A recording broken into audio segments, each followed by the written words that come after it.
Роман, расскажите нам, что сейчас в российском медиапространстве говорят об украинских военнопленных моряках, как преподносят эту всю информацию для внутренних граждан их страны.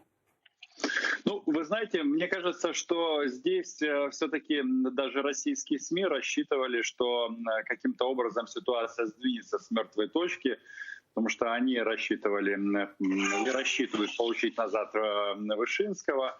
Мы, соответственно, нашу группу граждан, моряков, ну и не только моряков.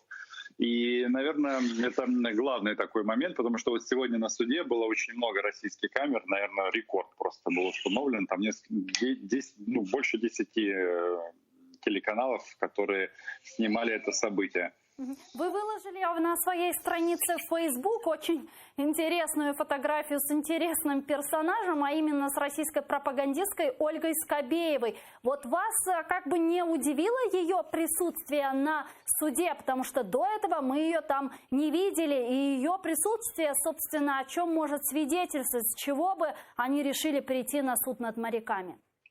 Собственно говоря, поэтому эта фотография и появилась в моем Фейсбуке, потому что Ольга Скобеева занимает топ-позицию в системе российских медиа и давно уже не является корреспондентом. И когда такая тяжелая артиллерия выкатывается на передовую, то, очевидно, мне показалось, что это не просто так. И поэтому я так и сказал, что здесь были ожидания, что что-то должно измениться.